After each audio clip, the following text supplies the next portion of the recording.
Hello students, last class में हमने study किया है रिप्रेजेंटेशन ऑफ सेट। एक सेट को रिप्रेजेंट कैसे किया जाता है।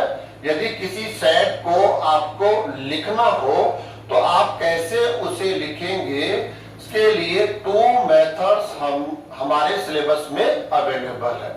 फर्स्ट मेथड है रोस्टर मेथड या आप कह सकते हैं tabular method. Student second method है सेट बिल्डर मेथड या आप कह सकते हैं रूल मेथड। दोनों ही मेथड्स को हमने लास्ट क्लास में स्टडी कर लिया है। फ्रेंड्स, यदि आपने लास्ट क्लास को अटेंड नहीं किया है तो आपके लिए फर्स्ट जरूरी है कि आप लास्ट क्लास को फर्स्ट अटेंड करें, उसके बाद आज की क्लास को अटेंड करेंगे तो आपके लिए ज्यादा बेटर होगा।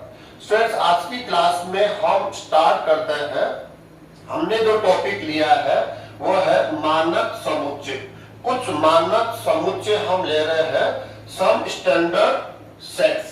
सम स्टैंडर्ड सेट, इसका मीनिंग क्या हुआ, इस वर्ड का मीनिंग हमारे लिए समझना ज्यादा जरूरी है। मानक कह सकते हैं या आप इंग्लिश में वर्ड आप यूज करेंगे तो स्टैंडर्ड या मानक आप उस समुच्चय के साथ यूज करते हैं जिसको हमने एक तरह से मान लिया है, फिक्स कर लिया है, उसमें कोई चेंजेज नहीं किया जा सकता है। ओके स्टूडेंट्स, तो स्टार्ट करते हैं। ऐसे स्टैंडर्ड सेट्स को हम लेंगे जिसको हम ऑलरेडी फिक्स कर चुके हैं, उनके एलिमेंट्स में कोई चेंजेस नहीं किया जा सकता है, उनके एलिमेंट्स को फिक्स रखा गया है। तो ऐसे कुछ सेट्स को हम आज की क्लास में स्टूडेंट्स स्टडी करना प्रारंभ कर रहे हैं। फर्स्ट सेट स्टूडेंट्स है, प्रीवियस क्लासेस में आपने इनके बारे में स्टडी किया भी है। फर्स्ट सेट है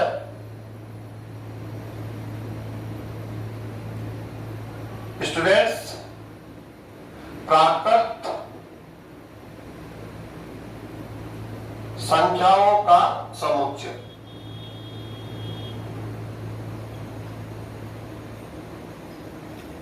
set of natural number.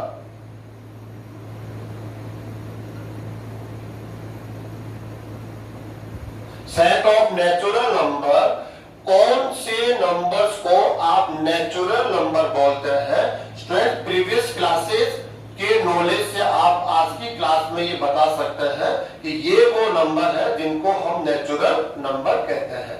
In natural number को लेकर हमने एक सेट यहाँ पर बनाया है, उसे हम कहेंगे सेट ऑफ नेचुरल नंबर या आप कह सकते हैं प्राकृत संख्याओं का समुच्चय।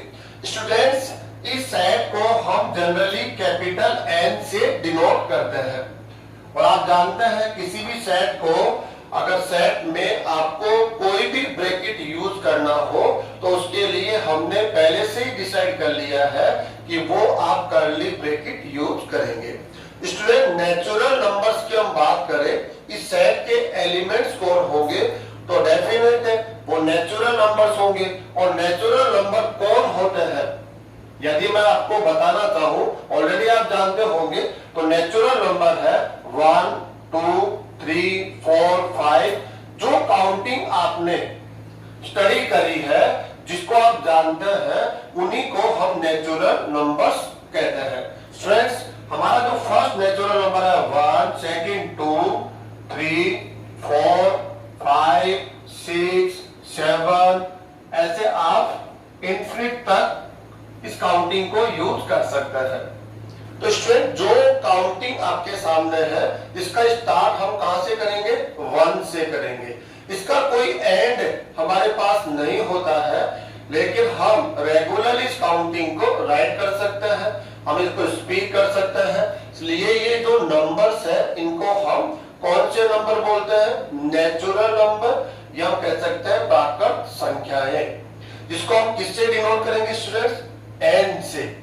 आप जानते हैं किसी भी सेट को यदि आपको डिनोट करना हो, रिप्रेजेंट करना हो, तो आप कैपिटल अल्फाबेट का यूज करते हैं। अब कैपिटल अल्फाबेट में हमने N का यूज क्यों किया, इसका रीजन आपके पास होगा भी। यहां से नेचुरल नंबर, तो जो नेचुरल वर्ड है इसका फर्स्ट लेटर कौन है? एन। तो हमने इस रीजन से यहां इस सेट को कैपिटल एन से डिनोट किया है। स्टूडेंट सेकंड सेट पे आ जाते हैं। सेकंड सेट है पूर्ण संख्याओं का समुच्चय।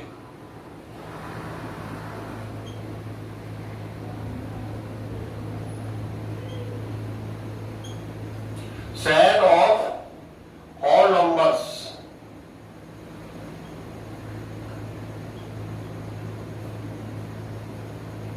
Set of all numbers. Students इस सेट को रिप्रेजेंट करेंगे हम W से, कैपिटल W। क्यों रिप्रेजेंट करेंगे? इसका रीजन क्लियर है। इसका जो लेटर है, सॉरी वर्ड है होल नंबर्स, तो जो फर्स्ट लेटर है वो W है, इसलिए हम इस सेट को रिप्रेजेंट करेंगे कैपिटल W से। ओके स्टूडेंट्स, अब इसके जो एलिमेंट्स होंगे वो भी फिक्स कर दिए गए हैं, उनको आप हम कोई भी चेंज नहीं कर सकता। इस सेट का जो फर्स्ट एलिमेंट होता है वो होता है 0, 1 2 3 4 5 6, ऐसे स्टूडेंट्स ये इनफिनिट तक हम लोग यहां पर जा सकते हैं। तो ये जो नंबर्स आप देख रहे हैं इनको हम क्या बोलेंगे? पूर्ण संख्याओं का समुच्चय। समुच्चय कहलाएगा। ये जो नंबर्स है इनको हम पूर्ण संख्याएं बोलेंगे। तो स्टूडेंट्स आपने दोनों से पढ़ा 1 2 3 4 5 6 7, आप आगे तक जा सकते हैं। इनको हम नेचुरल नंबर भी बोलते हैं। तो 1 2 3 4 5 6 7 यहां भी है, तो ये भी नेचुरल नंबर है। लेकिन नेचुरल नंबर में कभी भी 0 को काउंट नहीं किया जाता है। 0 को कभी भी नेचुरल नंबर नहीं माना गया है। 0 को केवल और केवल क्या माना गया है? पूर्ण संख्या के रूप में इसको माना गया है। ये एक होल नंबर्स के फॉर्म में है। तो होल नंबर्स का जो स्टार्ट होगा वो कहां से होगा? 0 से स्टार्ट होगा। उसके बाद ये सभी नेचुरल नंबर होल नंबर्स भी कहलाते हैं। 1 2 3 4 5 आप नेचुरल नंबर भी है, लेकिन आप होल नंबर्स भी है। क्यों है? क्योंकि आप इस सेट के एलिमेंट हैं। लेकिन 0 आप होल नंबर तो है, लेकिन आप नेचुरल नंबर नहीं है। तो स्टूडेंट्स ये बात बहुत जानना जरूरी है कि होल नंबर्स कौन से नंबर होते हैं, नेचुरल नंबर कौन से नंबर होते हैं।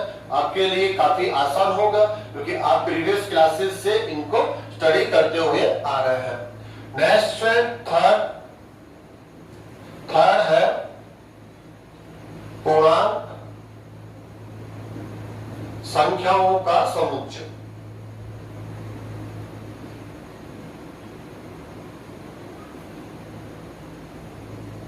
Set of integers numbers. Set of integer numbers, पूर्णांक संख्याओं का समुच्चय। स्टूडेंट्स इस सेट को हम रिप्रेजेंट करते हैं आई से। इंटीजर, इस वर्ड का फर्स्ट लेटर कौन है? आई। इस वजह से इस सेट को हम किससे रिप्रेजेंट करेंगे? आई से। ठीक वैसे ही जैसे नेचुरल नंबर्स का जो सेट है उसको हमने एन से रिप्रेजेंट किया, कैपिटल एन से, ये हमने राइट कर रखा है। ऐसे ही सेट ऑफ होल नंबर्स, तो होल जो वर्ड है उसका जो फर्स्ट लेटर है वो कौन है? डब्ल्यू। तो कैपिटल डब्ल्यू का यूज आप कहां कर रहे हैं? सेट ऑफ होल नंबर्स में। पूर्ण संख्याओं के समुच्चय को रिप्रेजेंट करने में हम डब्ल्यू का यूज करते हैं। ऐसे ही सेट ऑफ इंटीजर नंबर्स, तो इसका जो इंटीजर वर्ड है उसका फर्स्ट लेटर क्या है? आई। तो कैपिटल आई यूज किया जाएगा किसके लिए? पूर्णांक संख्याओं के समुच्चय को रिप्रेजेंट करने के लिए। तो स्टूडेंट्स हम आई का यूज करेंगे। स्टूडेंट्स कुछ राइटर्स इसके लिए जेड का भी यूज करते हैं। जनरली यहां से आपको समझ में आ रहा होगा इंटीजर नंबर्स, तो आप आई का यूज करेंगे, ये तो समझ में आ रहा है हम लोगों को। लेकिन जेड का यूज क्यों किया जाता है उसका एक रीजन है जो हम आगे चलकर इसी क्लास में इसके बारे में जानेंगे। प्रेजेंट में हम आई और जेड दोनों ही लेटर का यूज इस सेट को रिप्रेजेंट करते हैं। स्टूडेंट्स इसके एलिमेंट्स कौन होंगे? काफी सिंपल है। इसका जो मिड का एलिमेंट होगा वो जीरो, जीरो क्या आपका 1 2 3 और ऐसे आप लिख सकते हैं। स्टूडेंट 1 2 3 4 5 इंफिनिट तक आप जाते हैं, ये कहलाते हैं पॉजिटिव इंटीजर्स। क्या कहलाते हैं स्टूडेंट्स? Positive integer. इसका मतलब हुआ धन पूर्णांक। पूर्णांक तो आप है लेकिन आप पॉजिटिव साइन रखते हैं, धनात्मक साइन रखते हैं, इसलिए आपको बोलेंगे पॉजिटिव इंटीजर। स्टूडेंट जीरो के जो लेफ्ट साइड में एलिमेंट्स है वो होता है -1 -2 -3, ऐसे करते करते स्टूडेंट्स हम ऐसे बैक साइड में आ जाएंगे और कहां तक आएंगे? उसकी कोई लिमिट नहीं है स्टूडेंट्स, माइनस इंफिनिट तक और इधर जाएंगे हम प्लस इंफिनिट तक। स्टूडेंट जीरो के लेफ्ट साइड में जो इंटीजर्स है उन सबके साथ कौन सा साइन है? नेगेटिव साइन है, और नेगेटिव साइन है इसलिए इनको बोलते हैं नेगेटिव इंटीजर्स, ऋणात्मक पूर्णांक। ओके स्टूडेंट्स, जीरो के राइट साइड में कौन है? 1 2 3 4 5, इनको हम क्या बोलेंगे? Positive integers. और जीरो के लेफ्ट साइड में जो एलिमेंट्स है -1 -2 -3 -4 माइनस इंफिनिट, इनको आप क्या बोलेंगे? Negative integers. स्टूडेंट्स जीरो अपने आप में एक न्यूट्रल साइन रखता है, आप इसको पॉजिटिव भी नहीं कहते हैं, आप इसको नेगेटिव भी नहीं कहते हैं, इसलिए इसको हम बोल देते हैं एक न्यूट्रल पॉइंट है, उदासीन बिंदु। हम उसके साथ प्लस और माइनस दोनों ही चिन्ह का प्रयोग नहीं करते हैं। ओके स्टूडेंट्स, अगर मैं यहां पर कहना चाहूं, अगर मुझे I प्लस यहां पर राइट करना हो I प्लस, तो I प्लस का मीनिंग क्या होता है? ये वाला I प्लस का मीनिंग होता है स्टूडेंट्स, क्या होता है? पॉजिटिव इंटीजर्स को रखने वाला set. I set of integer numbers, और प्लस का यूज कर लिया, इसका मतलब जो पॉजिटिव साइन रखते हैं वो एलिमेंट्स इस सेट के अंदर आप यूज करेंगे। तो कौन होगा? 1 2 3 4 5 इंफिनिट तक स्टूडेंट्स। कुछ राइटर्स क्या करते हैं, मैं अभी क्लियर कर देता हूं, कुछ राइटर्स क्या करते हैं, जीरो को भी पॉजिटिव इंटीजर में काउंट कर लेते हैं।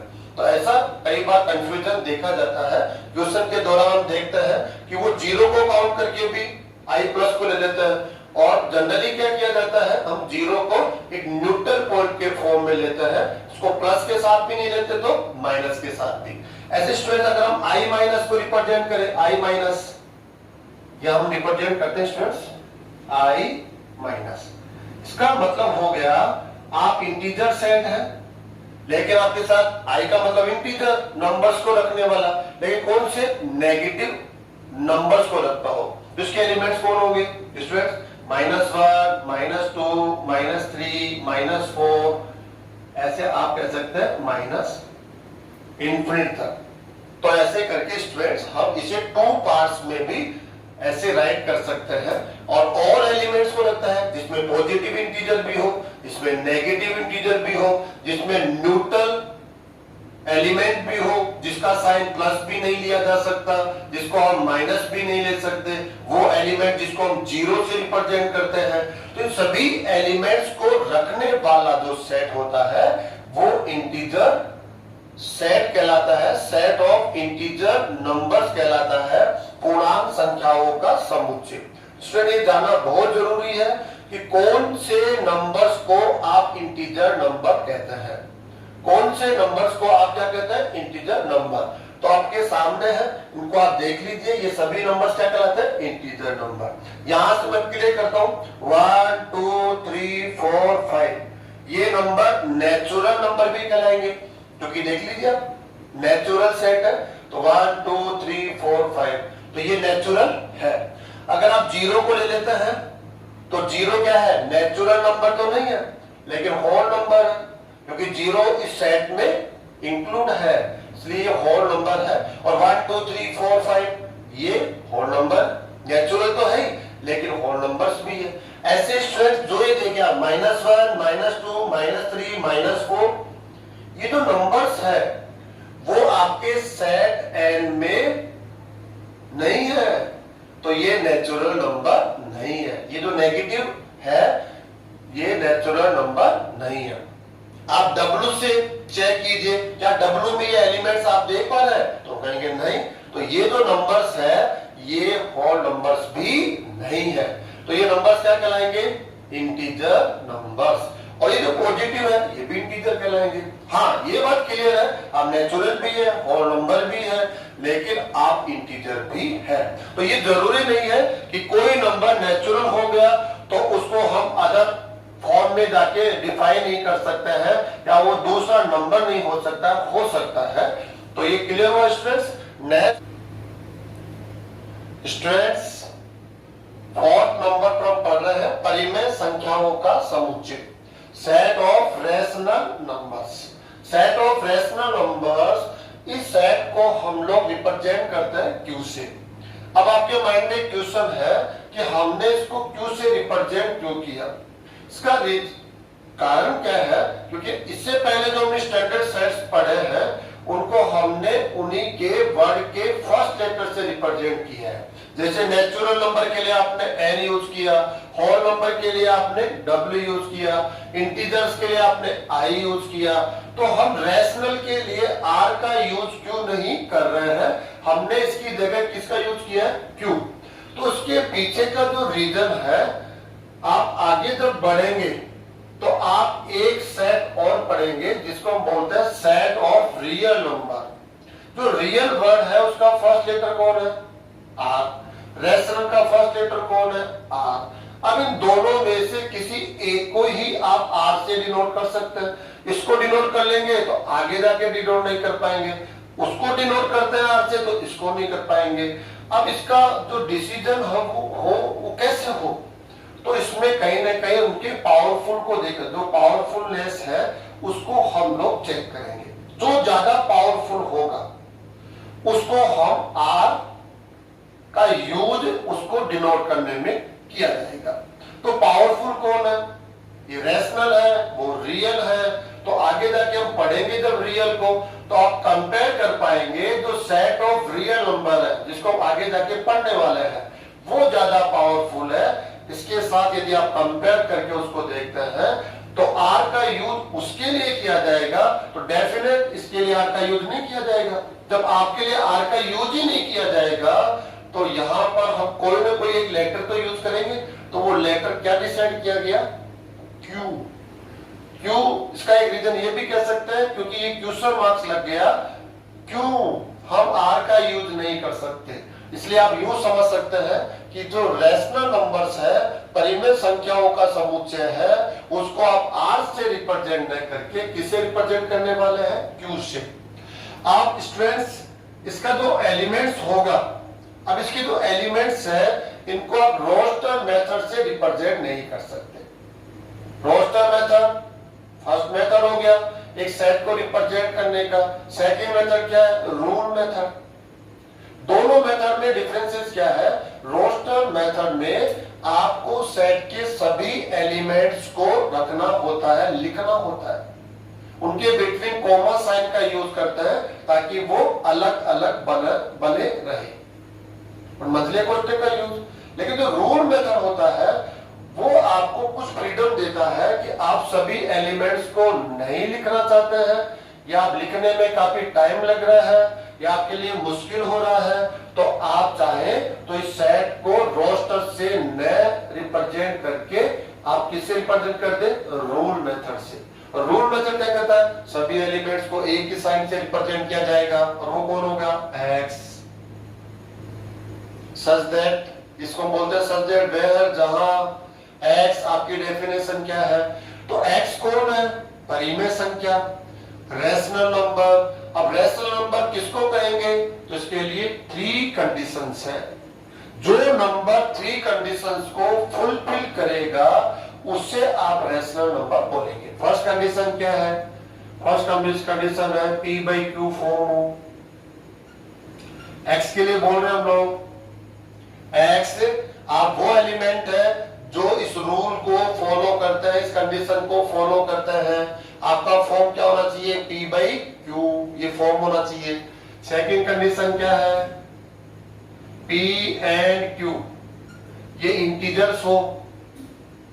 Students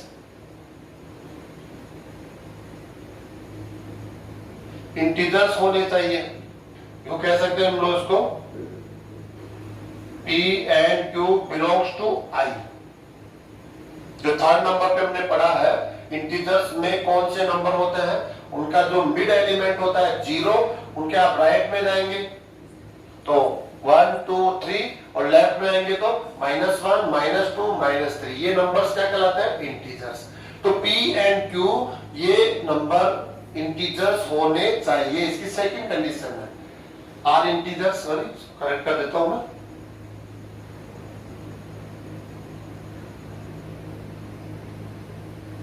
and third condition students, Q not equal to 0। जो Q है इसका आप देख रहे हैं, ये कौन है, डिनोमिनेटर है, ये न्यूमरेटर है। न्यूमरेटर के लिए कंडीशन यहां पर यूज की गई है, Q 0 नहीं होना चाहिए। यदि Q 0 हो जाता है तो ये कंडीशन फुलफिल नहीं होगी, और कंडीशन फुलफिल नहीं होगी तो आप उस नंबर को रैशनल नंबर नहीं कह सकते। रैशनल नंबर वही नंबर होगा जो इन 3 कंडीशंस को फुलफिल करता हो, पूरा करता हो। एक भी कंडीशन यहां पर अगर फेल होती है, करेक्ट नहीं होती है, तो आप उसे रैशनल नंबर न बोलकर उसको बोलते हैं इररेशनल नंबर। परिमेय के बजाय आप क्या बोलेंगे उसको, अपरिमेय संख्या, जिसको हम नेक्स्ट में पढ़ने वाले हैं। अगर आपको परिमेय संख्या समझ में आ रहा है तो डेफिनेट 100% बिना स्टडी किए ही आपको अपरिमेय संख्या भी समझ में आ जाएगा।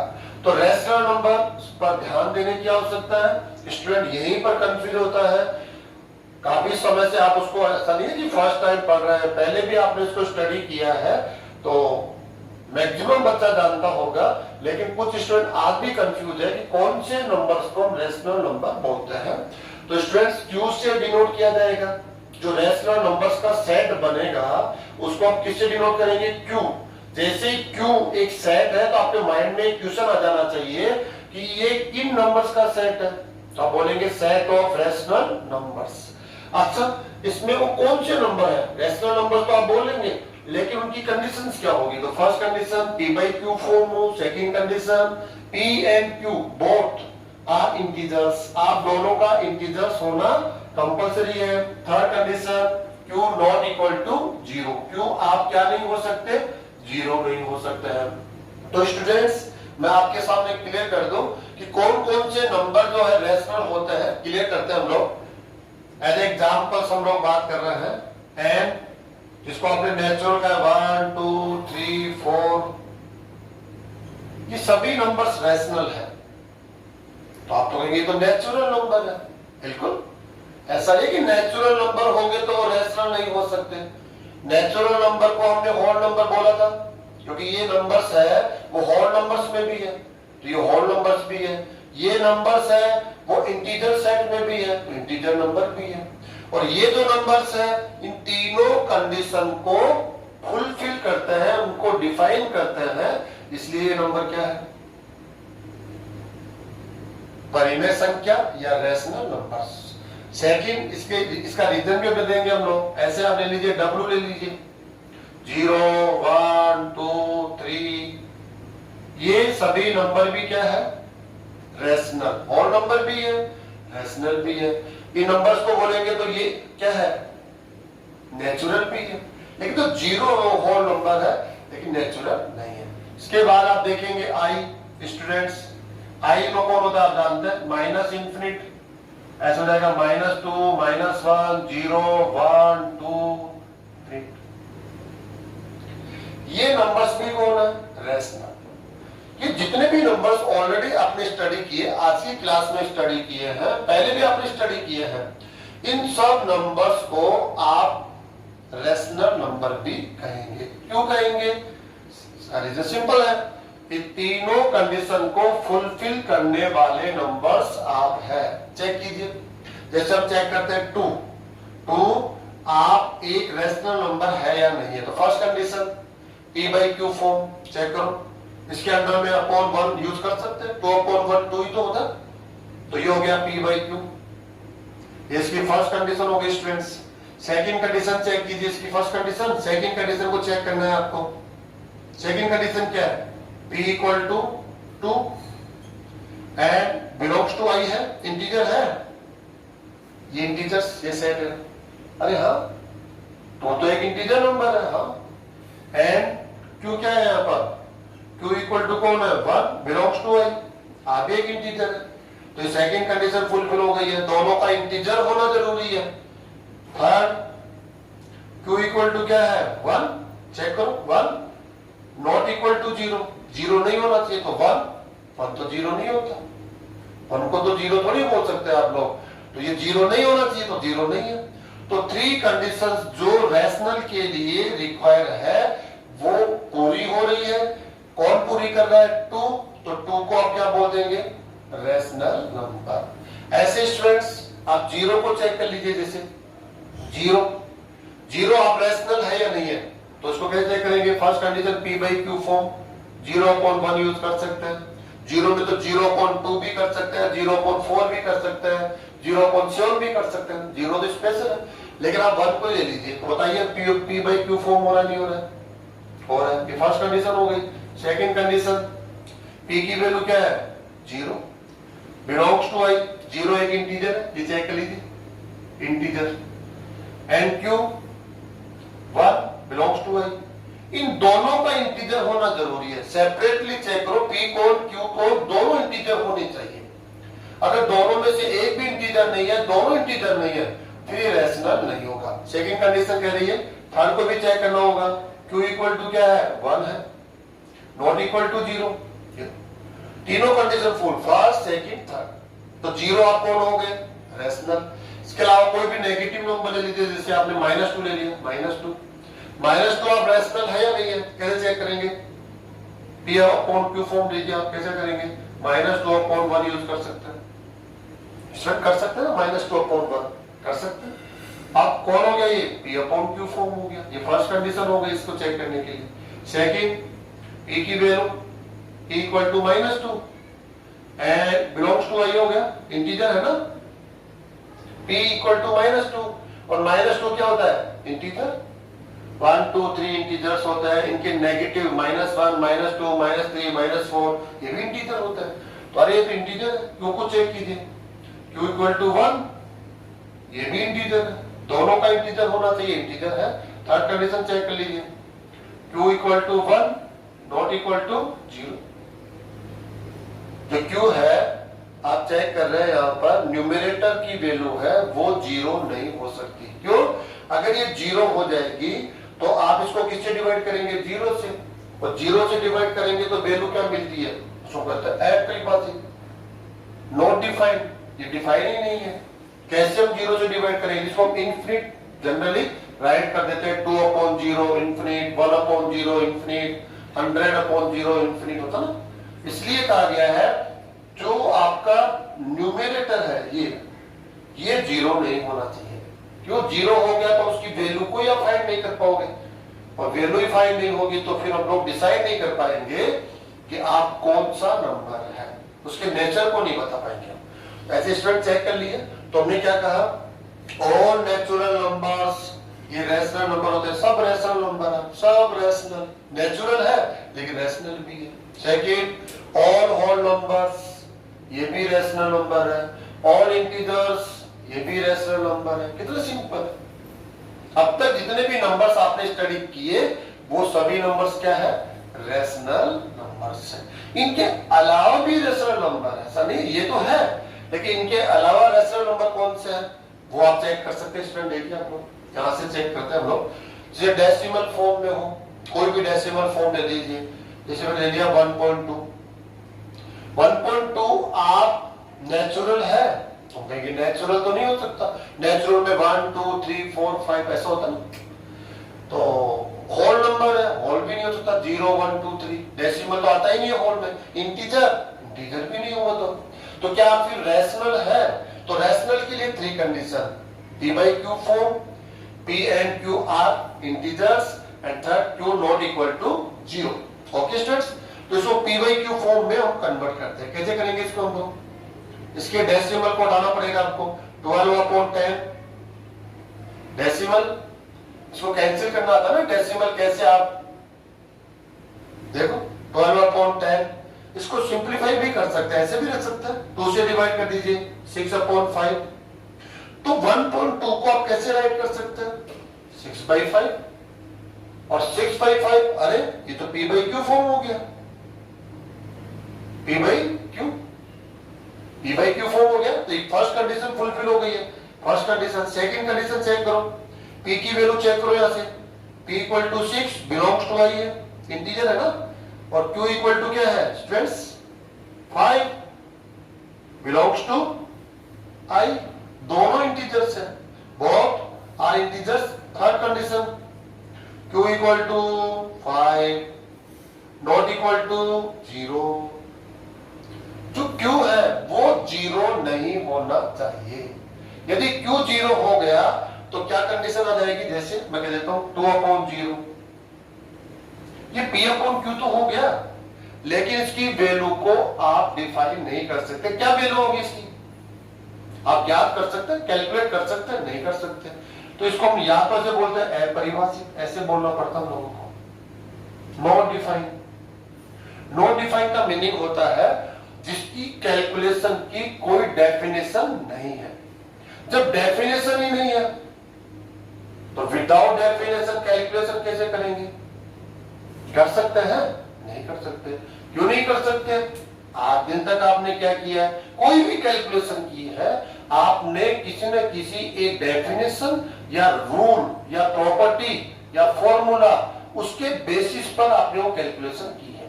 जैसे प्लस करते हैं, 2 नंबर को प्लस कैसे करते हैं, उसकी अपनी डेफिनेशन है, माइनस की डेफिनेशन है, मल्टीप्लाई, डिवीजन, सबकी डेफिनेशन है। आप एरिया कैलकुलेट कीजिए, कोई भी शेप हो सकती है, उसका आप एरिया कैलकुलेट करते हैं, आप उसकी डेफिनेशन या उसका फॉर्मूला जानते हैं तभी तो कैलकुलेट करते होंगे ना, ऐसे थोड़ी कैलकुलेट कर लेंगे। तो जो डेफिनेशन है उस डेफिनेशन का यूज करके हम कैलकुलेशन कर लेते हैं, लेकिन कुछ ऐसी कैलकुलेशन है जिसके लिए हमारे पास अब तक कोई डेफिनेशन नहीं है, कोई रूल नहीं है, जिसकी कैलकुलेशन हम कैसे करें। तो 2/0, 0 से कैसे डिवाइड करना है किसी भी नंबर को, तो हम कहते हैं अपरिभाषित, नॉट डिफाइंड, या इसको हम लोग कई बार इनफिनिट भी बोल देते हैं। इनफिनिट का मतलब होता है अपने आप में ये अज्ञात है, अपने आप में वो मान है जिसको प्राप्त नहीं किया जा सकता, ऐसे भी बोल सकते हैं। तो अभी तो वैल्यू ज्ञात नहीं हो रही है, तो इसके बारे में भी डिस्कशन ही क्यों, कि आप रैशनल है ना, इनरैशनल है, नेचुरल है, मतलब ही नहीं, कैलकुलेट ही नहीं हो रही। इसलिए क्यों, यदि 0 हो गया तो ये रैशनल होगा ही नहीं। रैशनल की कंडीशन है थर्ड, चेक कर लीजिए students. First p/q form, second p and q are integers, third q not equal to 0। q integer तो होगा लेकिन इंटीजर में क्या नहीं हो सकता, 0। तो q से होता है p, हाँ p 0 हो सकता है, p क्या हो सकता है 0। कैसे, जैसे इसको 0/2 करके देख लीजिए, क्या रिजल्ट आएगा 0। ये तो डिफाइन है ना, क्योंकि 0 को आप 2 से डिवाइड करेंगे तो 2 की टेबल आपको बोलनी पड़ेगी ना, 2 की टेबल 2 1 जा 2, आप तो ज्यादा आगे चले गए, आपको पीछे रहना है क्योंकि आपको 0 तक रहना है। तो 2 की टेबल आप 0 टाइम बोलिए ना, 2 की टेबल 0 टाइम बोलेंगे तो क्या मिलेगा आपको 0। तो ये क्या हो जाएगा, अरे तो 0 आ रहा है, और 0 आ रहा है तो क्या कर सकते हैं आप इसको, ये डिफाइन है, ये तो ज्ञात मान है, 0 को कौन नहीं जाता, सब जानते हैं, तो ये डिफाइन हो जाएगा। तो ये तो हो सकता है लेकिन ये नहीं हो सकता, इसलिए पहले कहा गया है q नॉट इक्वल टू 0, ये कंडीशन यहाँ पर जरूरी है। स्टूडेंट्स वापस आ जाइए यहाँ पर 1.2, उसको आप 6/5 p/q फॉर्म हो गया, p = 6 है, q = 5 है, दोनों के दोनों क्या है, इंटीजर्स है, होने चाहिए तभी रैशनल होगा। थर्ड कंडीशन भी चेक करना होगा, q = 5 नॉट इक्वल टू 0। तो आप क्या बोल सकते हैं, ये जो नंबर है 1.2 डेसिमल है, डेसिमल फॉर्म में है, तो ये जो नंबर है वो 3 कंडीशन को फुलफिल कर रहा है, फर्स्ट सेकंड थर्ड, इसलिए 1.2 आप कौन है, आप रेशनल नंबर है। कौन से नंबर आप? Rational number. तो जो डेसिमल नंबर्स होते हैं वो रेशनल नंबर होते हैं। ये कहना भी थोड़ा जल्दीबाजी हो जाएगा, 100% करेक्ट नहीं होगा। हाँ, डेसिमल नंबर, कुछ डेसिमल नंबर रेशनल होते हैं और कुछ डेसिमल नंबर रेशनल नहीं होते हैं। इसका आंसर कुछ स्टूडेंट्स के पास हो सकता है कि कौन सा रेशनल होगा जो डेसिमल फॉर्म में है, कौन सा नहीं होगा। और आगे हम लोग बढ़ते हैं, कुछ प्रैक्टिस करते हैं इसके लिए स्टूडेंट्स। इसको समझना हमारे लिए ज्यादा जरूरी है। नेक्स्ट एग्जांपल जैसे हमने ले लिया 1.3333 इनफिनिट तक है।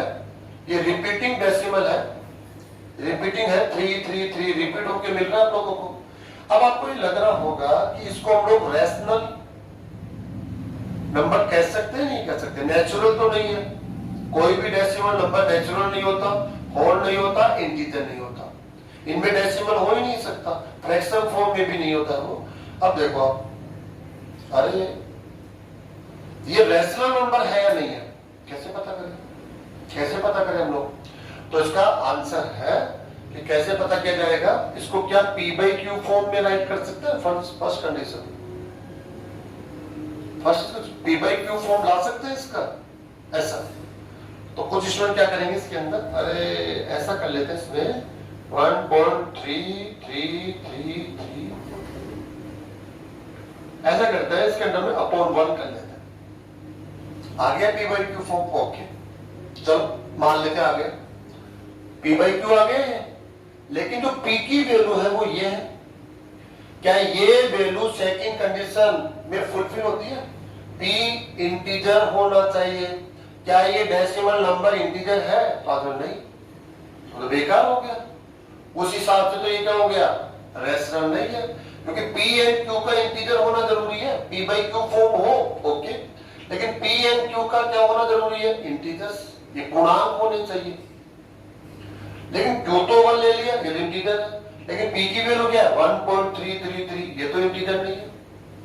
तो इस तरीके से आप इसको नहीं कर सकते। ऐसे नहीं है कि कोई भी डेसिमल मिला उसके अंदर में आपने 1 यूज किया और बड़े आसानी से अरे ये लो मेरा आंसर दे दिया, ये हो गया p/q। नहीं नहीं नहीं नहीं नहीं, इतना जल्दीबाजी नहीं। डेसिमल, जो डेसिमल साइन है वो वहां से हटना जरूरी है। अगर डेसिमल बना हुआ है फिर अपॉन 1, उसका मतलब ही नहीं है, फिर वहां से दोनों इंटीजर ही नहीं होंगे, फायदा नहीं होगा। तो फिर दूसरा तरीका निकालना पड़ेगा। उसको हम क्या राइट कर सकते हैं? 4/3, 4/3। चेक कीजिए, 4 को 3 से डिवाइड करेंगे तो यही नंबर आपको मिलेगा। अरे हाँ, 4 को 3 से डिवाइड करते हैं तो ये नंबर तो मिलता है। इसका मतलब इसको हम ऐसा राइट कर सकते हैं। आप चेक कर लीजिए, अरे ये तो p/q फॉर्म हो गया। देखिए p/q फॉर्म हो गया, first condition. Second condition students, p = 4 integer and q = 3। आप integer belongs to i। i क्या है? Set of integer. ओके, तो दोनों इंटीजर हो गए। थर्ड कंडीशन, q 0 नहीं होना चाहिए, q ≠ 0। तो यहां पर क्या है? 3 तो है, 3 ≠ 0। ये तो 3 कंडीशन p/q फॉर्म है। कौन? ये वाला number 1.33। p/q form, p and q are integers, q ≠ 0। तो इस नंबर को क्या बोलेंगे स्टूडेंट्स? 1.33333। ये क्या है? ये एक रेशनल नंबर है, रेशनल, जिसको आप किससे रिप्रेजेंट करते हैं? सेट को q से। और इसमें वो जो नंबर आता है रेशनल नंबर कहलाता है, वो 3 कंडीशंस को फुलफिल करते हैं। तो हमने ऐसे सीखा। तो यहां से आप लोग और थोड़ा सा क्लियर कर देता हूं आप लोगों को। जो डेसिमल नंबर है कैसे आसानी से पहचाने हम लोग? जिसका एंड होता है डेसिमल साइन के बाद, जो नंबर्स है वो लिमिट में हो। जैसे यहाँ पर ओनली सिंगल नंबर है तो ये रेशनल होगा। मान लो 2 नंबर हो, रेशनल होगा। 4, 5, 100, 1000 ऐसे लिमिट में नंबर्स हो, वो रेशनल होता है। जैसे एग्जांपल मैं आपके सामने रखूं, 34.345107, ये रैशनल है क्योंकि इसमें एक लिमिट तक इनको काउंट कर सकते हैं 1 2 3 4 5 6, जिसका कोई एंड हो, जिसका क्या हो, एंड हो, जिसको बोलते हैं हम लोग टर्मिनेट फॉर्म हो। एक होता है नॉन टर्मिनेट, एक होता है टर्मिनेट। टर्मिनेट का मतलब होता है जिसका कोई एंड आपको मिल जाता हो, वो 100% जो डेसिमल है वो रेशनल होगा 100%। अब कैसे करेंगे इसको, इसके इस साइन को हटा देंगे हम लोग। इसको हम कैसे करने वाले हैं, देखो स्टूडेंट्स, काफी आसान है। इस डेसिमल साइन को हटाने के लिए हम ऐसे यूज करेंगे 1 2 3 4 5 6 टाइम 0 यूज करना है ऐसे। Okay, P by Q, P upon Q cancel होता तो कर लो, नहीं होता तो कोई प्रॉब्लम नहीं है।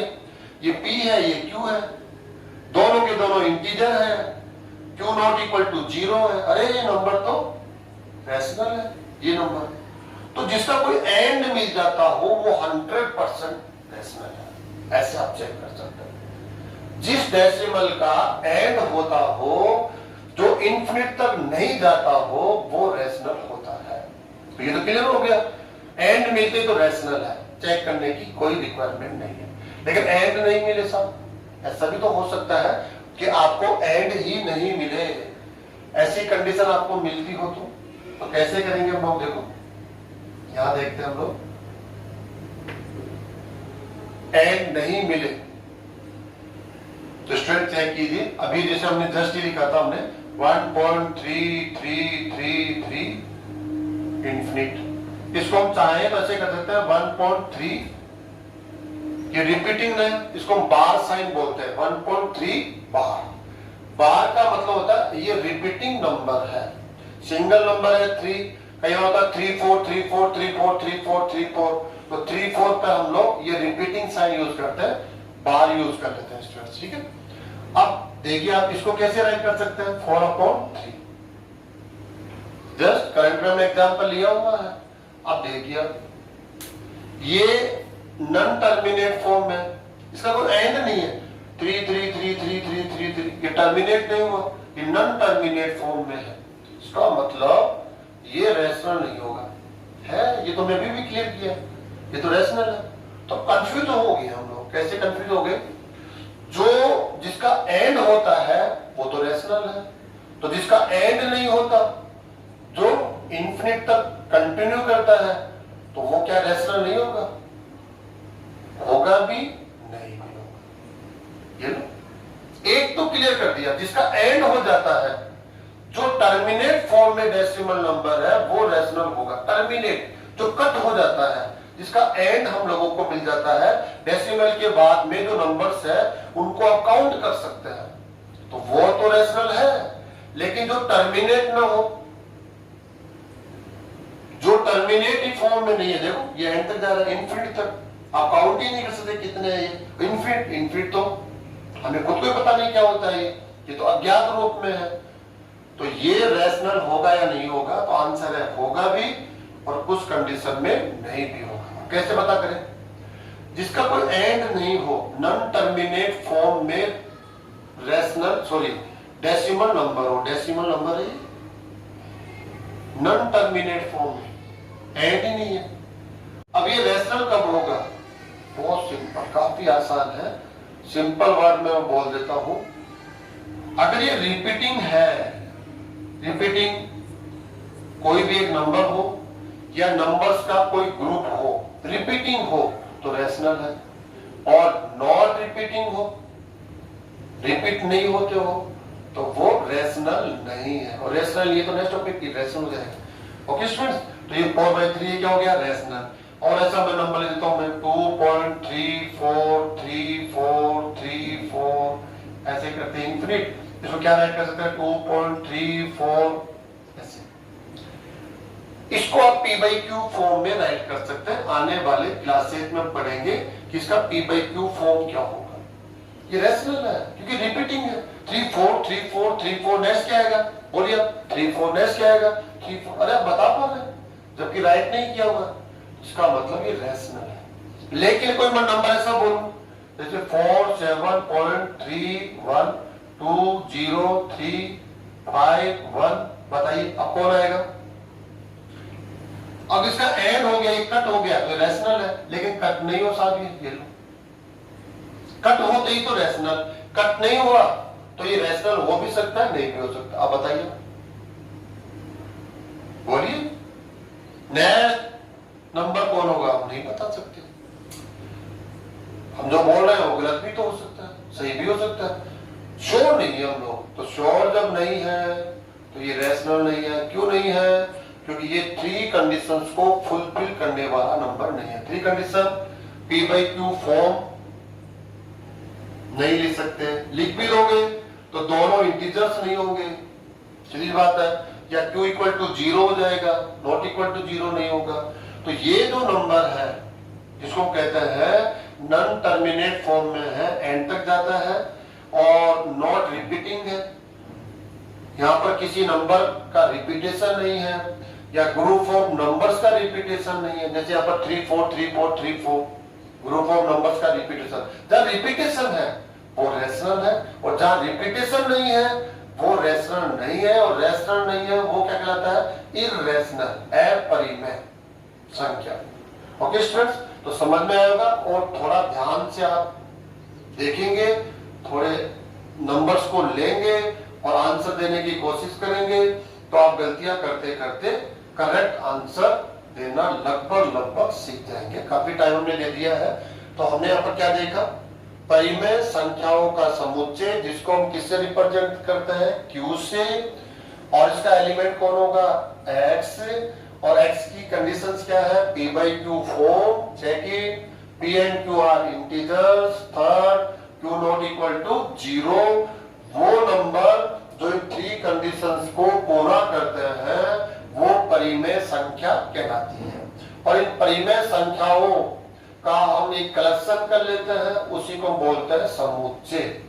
परिमेय संख्याओं का समुच्चय, set of rational numbers. Okay students, काफी आसान है, ये भी मैंने क्लियर कर दिया है। इसको हमने Q से रिप्रेजेंट किया है, R से क्यों नहीं? क्योंकि R का यूज हम आगे चलकर करने वाले हैं। नेक्स्ट जो सेट हम लोग लेंगे स्टूडेंट्स, इररेशनल सेट, अपरिमेय संख्याओं का समुच्चय, सेट ऑफ इररेशनल नंबर्स। से पहले हमने पढ़ा रैशनल नंबर, उसके बाद हम पढ़ रहे हैं irrational numbers. Students, irrational numbers आपको समझ में आ रहा होगा, ये वर्ड है इररेशनल, उसका फर्स्ट लेटर कौन है? I।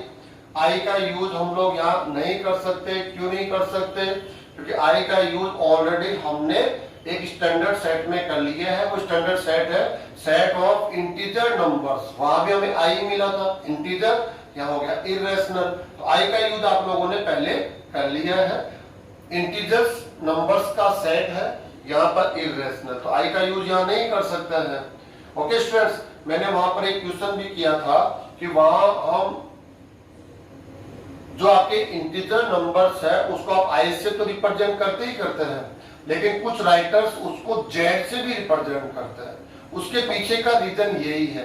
क्या कंफ्यूजन होता है कि I का यूज इंटीजर्स में भी किया जा सकता है, I का यूज इररेशनल नंबर्स है उनके सेट को रिप्रेजेंट करने में भी किया जा सकता है। इसलिए कुछ राइटर्स ने क्या किया कि I को इग्नोर कर दिया, हम I का यूज वहां भी नहीं करे, यहाँ भी नहीं करे, तो उन्होंने किसका यूज किया? Z। एक नंबर मिला जो नंबर ने एक लेटर मिला जो सबसे एंड से उठाया, X Y Z, Z last एक लेटर है, उसका यूज करके उन्होंने कहा कि अब Z से रिप्रेजेंट करेंगे किसको? सेट ऑफ इंटीजर नंबर्स को। तो आपको कारण समझ में आ गया होगा कि Z का यूज क्यों किया गया, क्योंकि I इंटीजर्स इररेशनल दोनों ही डिमांड कर रहे हैं कि I हमारे लिए यूज किया जाए, हमें I से डिनोट किया जाए। तो उन्होंने उस विवाद को वहां पर समाप्त किया कि हम दोनों को ही I से डिनोट नहीं करेंगे, हम इंटीजर्स को किससे डिनोट करेंगे? Z से, और इररेशनल को किससे डिनोट करेंगे स्टूडेंट्स? हम लोग T से। किससे डिनोट करेंगे? T। I दोनों को नहीं दिया गया, चलो अपरिमेय संख्याओं के समुच्चय को आप आई से डिनोट नहीं करेंगे। हाँ, इंटीजर्स नंबर्स के लिए आई का यूज किया जाता है, किया जाएगा, लेकिन इरेशनल के लिए कभी भी आप आई का यूज नहीं करेंगे। किसका यूज करने वाले हैं? टी का। तो इसको हम टी से रिप्रेजेंट करते हैं। इसका एलिमेंट कौन होगा? एक्स। हम लोग इसको रूल मेथड से रिप्रेजेंट कर रहे हैं। रूल मेथड, रूल मेथड्स का यूज क्यों कर रहे हैं? क्योंकि इसके सभी एलिमेंट्स को ऑर्डर में लिखना हमारे लिए पॉसिबल नहीं है। सच दैट एक्स के लिए जो रूल है वो आपको लिखना पड़ेगा। एक्स क्या है? इरेशनल है।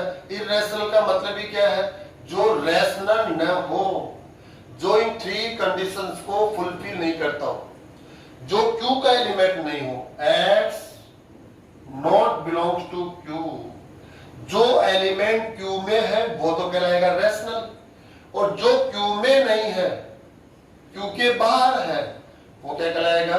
इरेशनल। T का एलिमेंट कहलाएगा। काफी आसान है। जो एलिमेंट इन 3 कंडीशंस को पूरा करता है वो तो आ जाएगा आपके सेट आई, सॉरी सेट Q का एलिमेंट हो जाएगा, और जो Q की 3 कंडीशंस को फुलफिल नहीं करता वो Q के कहाँ रहेगा? बाहर। और जो एलिमेंट Q के बाहर है, जो Q का मेंबर नहीं है, उसका एलिमेंट नहीं है, वो किसका एलिमेंट हो जाएगा? ऑटोमेटिक इरेशनल नंबर, और T से हम रिप्रेजेंट करते हैं सेट को, उसका ही मेंबर हो जाएगा। तो यहाँ पर X की परिभाषा क्या है? X वो एलिमेंट है जो रेशनल न हो। Q क्या है? Set of rational number. ये X इस Q का मेंबर नहीं होना चाहिए, क्योंकि बाहर का कोई एक नंबर होना चाहिए, तब जाकर उसको हम इरेशनल नंबर कहेंगे। तो स्टूडेंट्स, इरेशनल नंबर से अगर मैं एग्जांपल देना चाहूं, कंडीशन तो आप जानते होंगे इरेशनल की, p/q फॉर्म न हो, अगर ये हो जाए तो दोनों इंटीजर न हो, ये भी हो जाए तो ये 0 न हो, कोई न कोई कंडीशन यहाँ पर पूरी नहीं होने वाली है, उस नंबर को हम लोग बोलते हैं इरेशनल।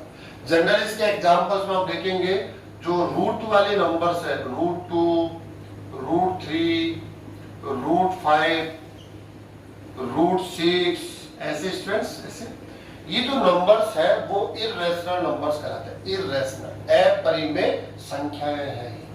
क्यों है उसका रीजन मैं आपको क्लियर कर देता हूं। कोई भी एक नंबर हम यूज करते हैं, √2 = अगर हम इसको राइट करना चाहते हैं तो इसका उसकी वैल्यू क्या होती है, इसको कैलकुलेट कीजिए आप, 1.414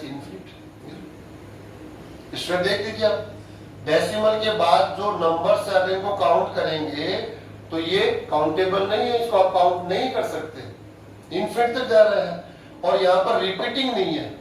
अगर ये रिपीटिंग होते, जैसे नेक्स्ट कौन होगा, चलो आपने कैलकुलेटर बता दिया, फिर नेक्स्ट कौन होगा, फिर कैलकुलेशन यूज पड़ेगी, नेक्स्ट कौन होगा, फिर कैलकुलेशन। विदाउट कैलकुलेशन के आप डायरेक्टली नहीं बता सकते कि नेक्स्ट वाला नंबर कौन होगा।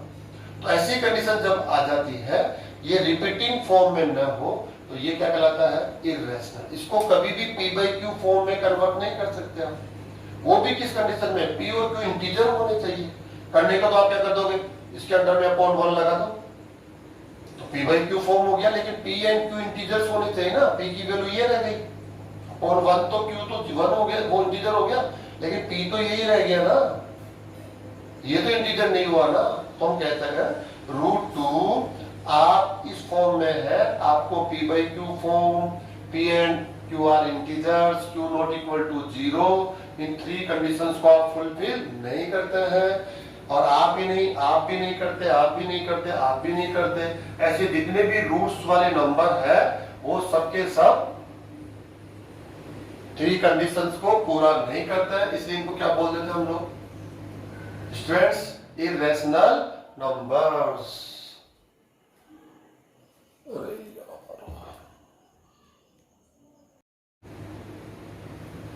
नेक्स्ट, वास्तविक संख्याओं का समुच्चय, set of real numbers. Students, real number का जो फर्स्ट लेटर आर है उसका यूज इसको रिप्रेजेंट करने के लिए किया जाता है। आर का यूज करेंगे, इसका जो एलिमेंट होगा उसको हम एस से डिनोट कर रहे हैं, एक्स, और x की जो डेफिनेशन क्या है वो काफी सिंपल है।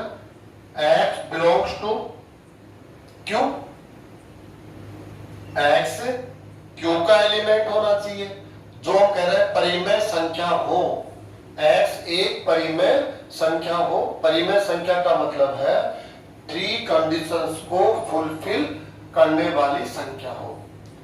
ठीक है, और हम कह सकते हैं अगर ऐसा नहीं है, वो परिमेय नहीं है, तो कोई प्रॉब्लम नहीं है।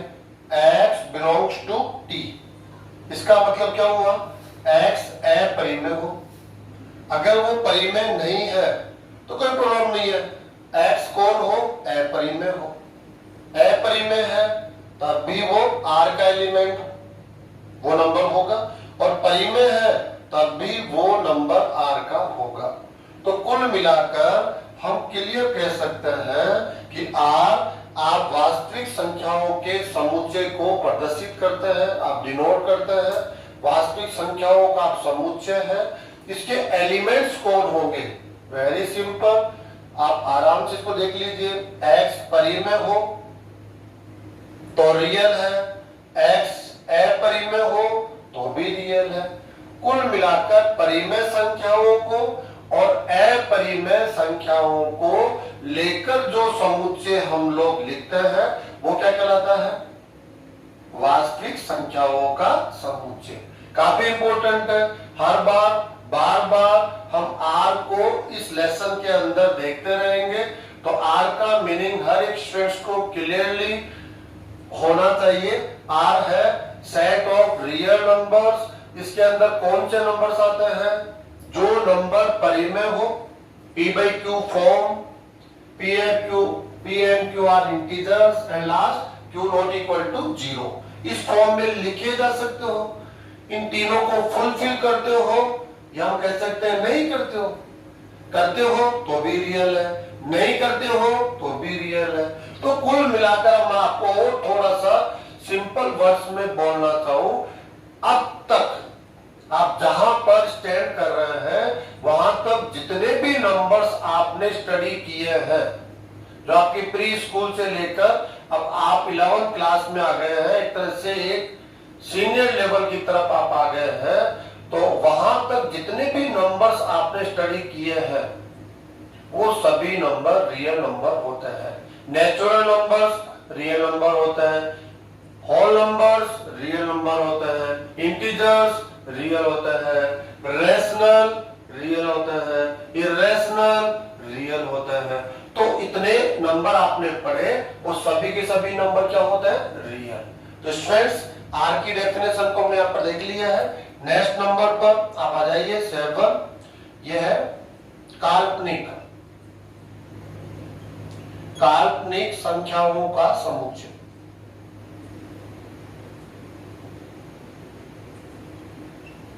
काफी सिंपल है, सेट ऑफ इमेजिनरी नंबर्स।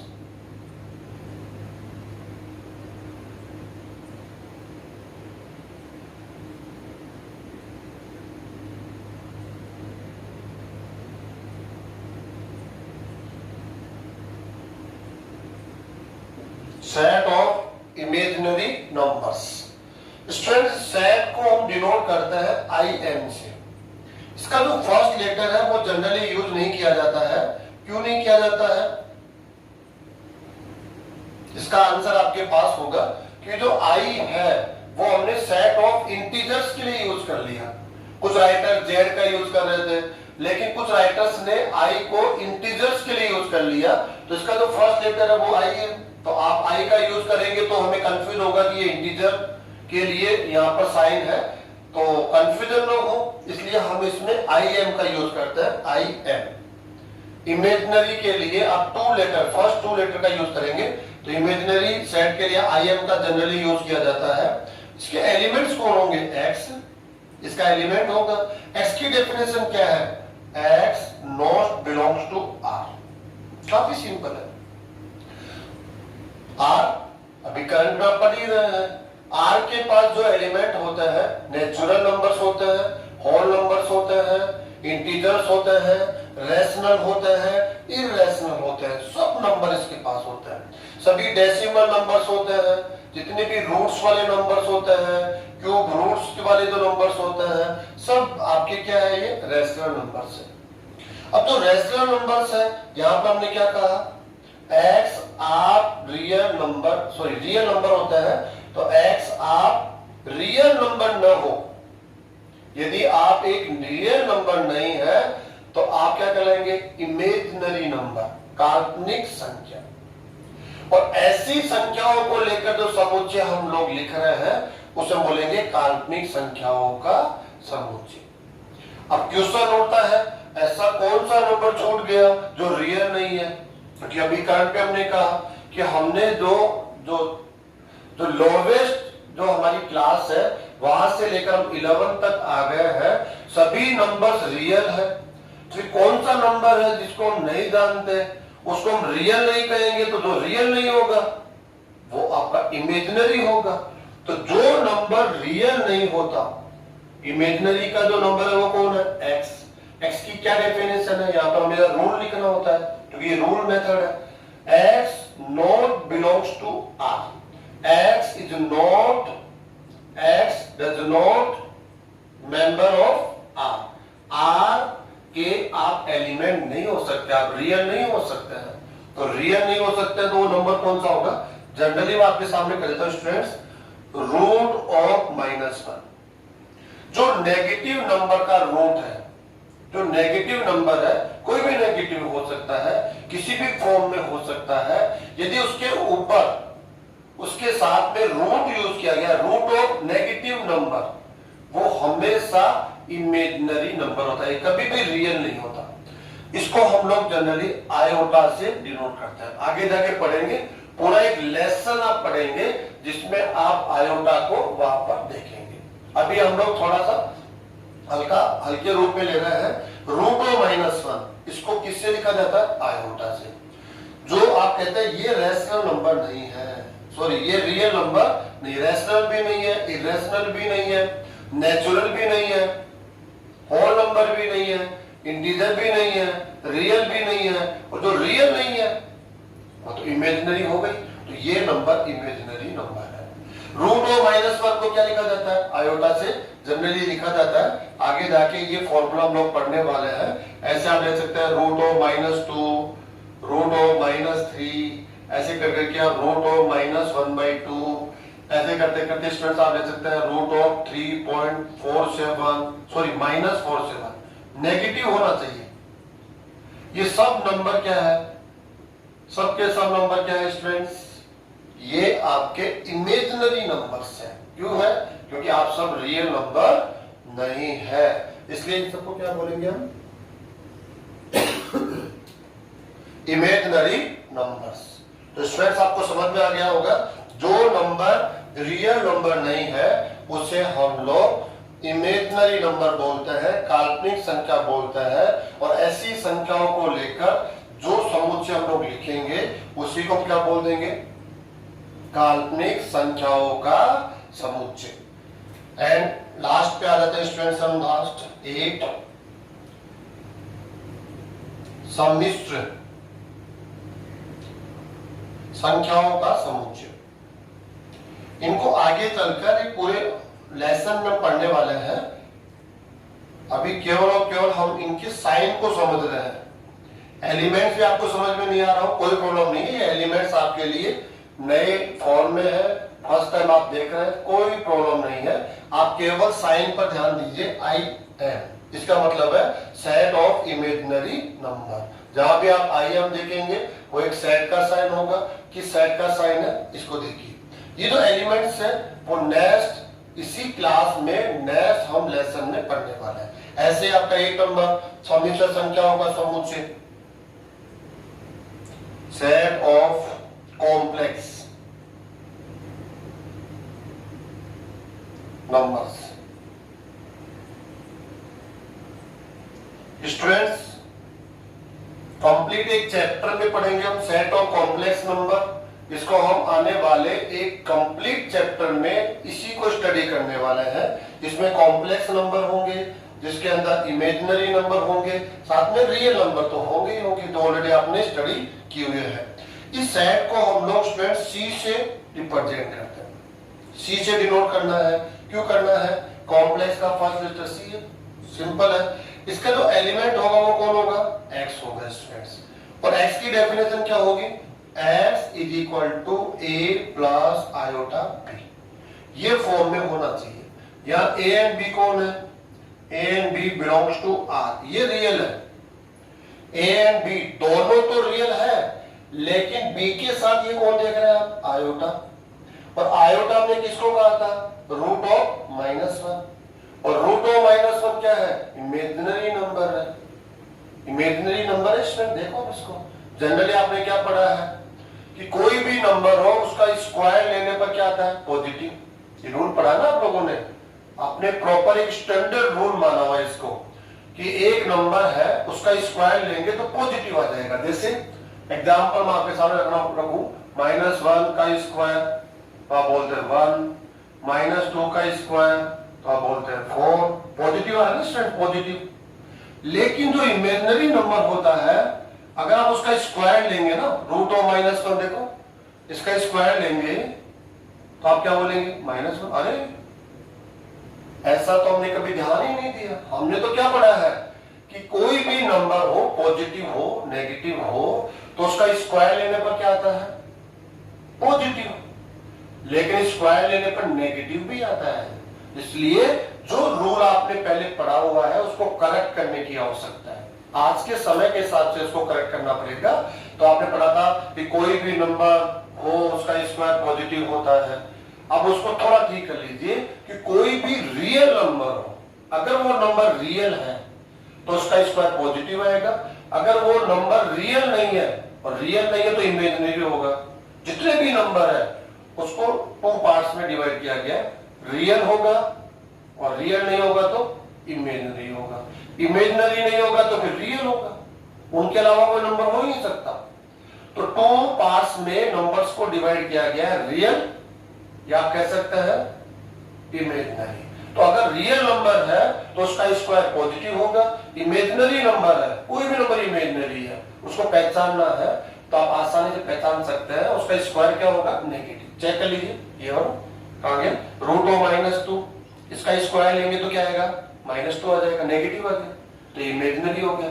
आप चेक कर लीजिए यहाँ पर -2, उसका स्क्वायर लेंगे तो प्लस आ गया। साइन पे ध्यान दे, वैल्यू पे ध्यान नहीं, साइन पर। तो पॉजिटिव आता है तो आप कह देंगे रियल है, नेगेटिव आ गया तो इमेजिनरी है। स्क्वायर से चेक कर सकते हैं ऐसे भी, और वैसे भी आप रूट के अंदर नेगेटिव साइन देख लेंगे तो इमेजिनरी नंबर है। नंबर कोई भी हो, साइन देखना आपको, और रूट के अंदर पॉजिटिव देख रहे हैं आप तो वो रियल नंबर है। ओके स्टूडेंट्स, अब देखेंगे सी कॉम्प्लेक्स नंबर का सेट है, x इसका एलिमेंट है और x की वैल्यूज फॉर्म में 1 प्लस आयोटा b फॉर्म में होनी चाहिए। तो स्टूडेंट्स काफी लंबी क्लास हो गई है। आज की क्लास में हमने क्या स्टडी किया? कुछ ऐसे स्टैंडर्ड फॉर्म में सेट है जिनको हमें डायरेक्टली लर्न करना होता है। हमारे माइंड के अंदर वो सेट चलने चाहिए, उनका साइन भी हमारे माइंड में क्लियर होना चाहिए कि ये साइन किस सेट को रिप्रेजेंट करता है और इसके एलिमेंट्स कौन होंगे। क्लियरली फुल कॉन्फिडेंस के साथ, किसी प्रकार का कंफ्यूजन उनमें नहीं हो, तो हमारे आने वाले क्लासेज में काफी हेल्पफुल होगा। तो आज की क्लास को स्टूडेंट्स हम यहीं पर कंप्लीट करते हैं। Thank you students.